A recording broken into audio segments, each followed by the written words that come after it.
Hello Math 263 students. In this video, we are going to take a look at finishing up our 2.2. So we already looked at this function just a little bit, but we're going to go through our completing the square, looking at our intercepts and the graph. So I'm going to go through completing the square a little bit quickly. If you need to study that a little bit more on your own, you can certainly do so. Again, it's not going to be a major component. We want to make sure we can arrive at this solution, whether it's completing the square or graphically. So for our first part, we'll take a look at factoring out the coefficient of our x squared, but we're only going to factor out of our first two terms and leave this -1. So the point of this is that we have to think about what to add in parentheses to make what's in parentheses a perfect square. What we need to do is take our coefficient of our x, chop it in half and square it and add it back here. So we take this, our -3, divide by 2 and square. So if we do that, that's where we're adding in this 9/4. That will make this a perfect square, and then our squared version will be x minus 3/2 all squared. So again, chop that coefficient in half and square it, but then when we add it in here, notice we also had a factor of 2, so what we're really doing is adding 2 times 9/4. So we're subtracting that same amount, just simplified to 9/2 at the end, and then combining our like terms. So why is this an advantage? Well, it gives us our vertex. The completing the square version tells us our vertex is 3/2 and -11/2. But it also can help us if we want to find the x-intercepts. Sometimes this is a more helpful form. So let's take a look at that next. Actually, they said find the y-intercept first. So the y-intercept is always easier than the x. If you plug in x equals 0, you get y equals -1 very quickly, very little work. For the x-intercepts, you can either plug in 0 for the y, notice they use the original equation, or you could use the equation here. Having the completed the square version means that you can add this 11/2, divide by 2, take the square root, and then add our 3/2. And when we say take the square root, make sure you do the plus or minus there. And you get a form that's very quick, right? But the alternative that the solution suggests is to use the quadratic formula when you just had it set equal to 0. That's an option too. Either way, we're getting something that is not a nice whole number, right? Perfectly fine. Then if we wanted to know our vertex, the completing the square helps us with that. Here, if we have our completed the square version, usually the h and k are not whole numbers. Sometimes the a isn't either. But your formula says, look at this middle part. If you can identify your h and your k, that's your vertex. So in this case, our h is 3/2, our k is -11/2. The final thing they wanted us to do was just create a graph. And we should be able to confirm this information from the graph. Notice we do have 2 x-intercepts. They're not whole numbers. Looks like these are scaled -2, -4. So there's -1, our y-intercept, and then our vertex right here. So let's look at another example. This one is just a graph. And I want to point out some features. We're opening down. We can identify the vertex as this point. We could find the coordinates if we wanted to. The y-intercept and 2 x-intercepts. Another example, this time there are no x-intercepts. We still have a y-intercept. We still have a vertex. We're going to see parabolas come into play a lot of times with those cost, profit, and revenue functions. In this case, the cost function is still linear. Notice that's the red, but the revenue function is not. So think about this as if we don't produce anything, no money comes in. Right? As we produce, our revenue increases, but then our revenue has a maximum and starts to decrease. So we'll talk about in class some different ways this might occur if this is realistic in real life. But this is interesting because when we have a quadratic revenue function, talking about profit becomes a little bit more interesting. Right? Before, if our revenue function was linear, let's say it was just a straight line going up here, we would have one place where revenue equals cost, our break-even point. And in this case, we have 2 places, one right here, one right here. So you can have multiple break-even points, and you want to make sure you can interpret each one appropriately. This first one, you break even, and then if you produce more items, you start to make money. Your revenue is above your cost. Then you continue to make money. Looks like this might be a maximum profit somewhere in here, right? Or somewhere in here, right? Depends on how those numbers work out. But it looks like as we start to get closer to this point, our profit, the difference between our revenue and cost, is decreasing. And here, I'll break even, my revenue equals my cost, but if I produce more, my cost is greater than my revenue and I'm at a loss. So you want to talk about not only the break-even points, but the regions that are created. So let's look at a specific example. They gave us a different function than the previous one, but notice a quadratic revenue, linear cost. We want to find the break-even quantity, the minimum revenue, and the maximum profit. So be careful here because sometimes these things get muddled and we want to make sure we're looking at the right function in each case. For break-even, we're looking at where revenue equals costs. So set those two equal. And then notice if we're doing this by hand, we can make sure we have our equation set equal to 0. And here we factored, and it factored very nicely. So we have 2 break-even points. A lot of times when we're looking at models, we'll get to this point where it equals 0 and it doesn't factor, and we need to go to Desmos. Or we could go to Desmos at this point with our 2 functions.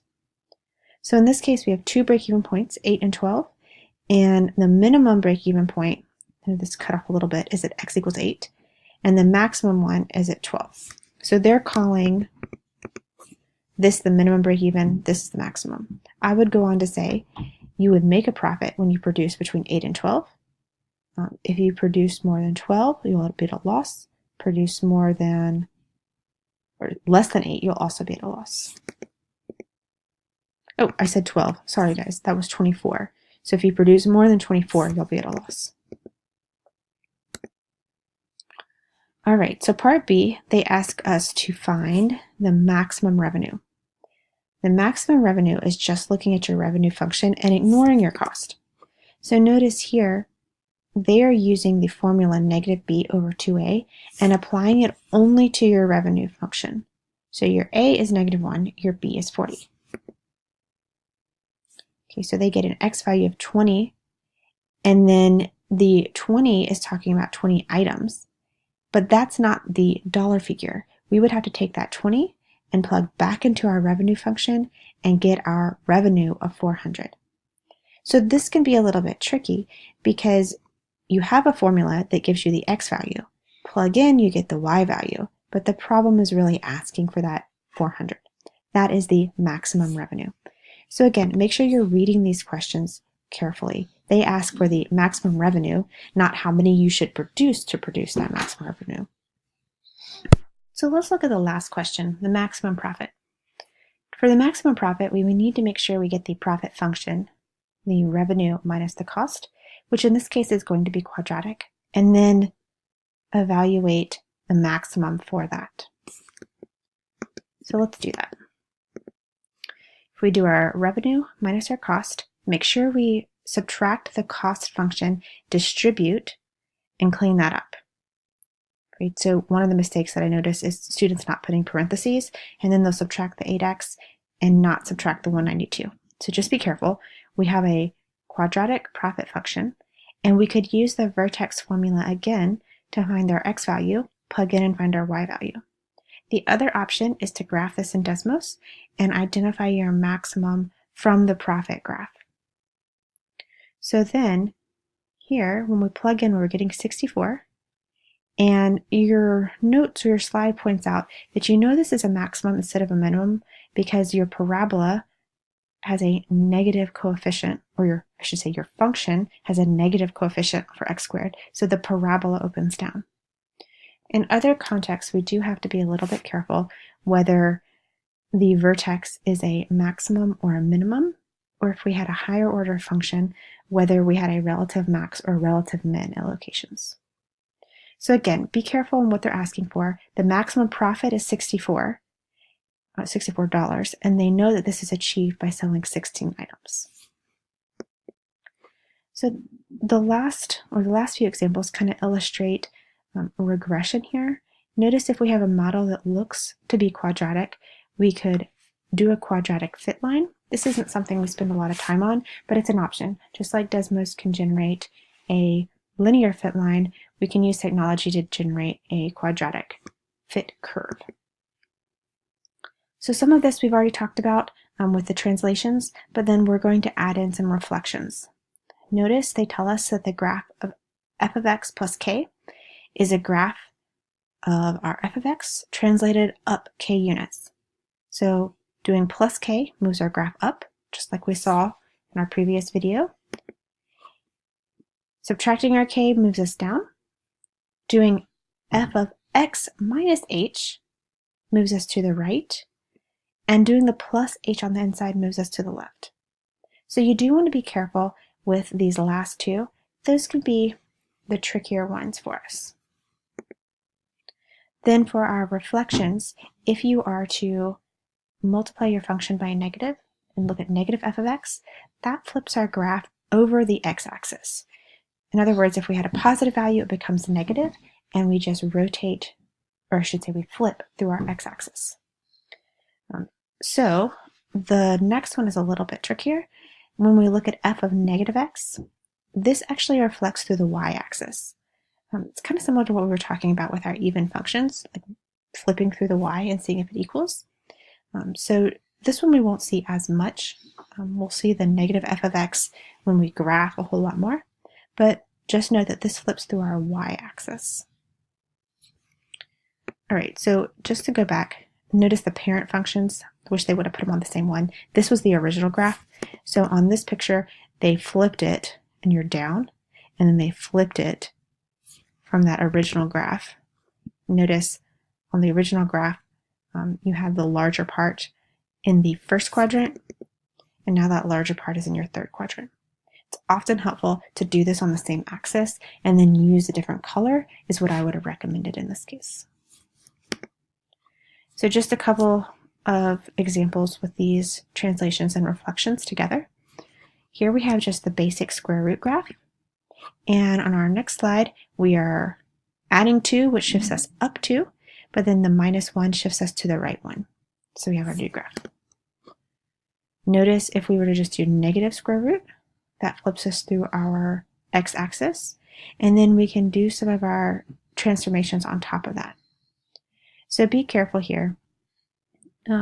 Sometimes it can be tricky when you have multiple ones pieced together to kind of go through and explain. You can always use a Desmos as a double check.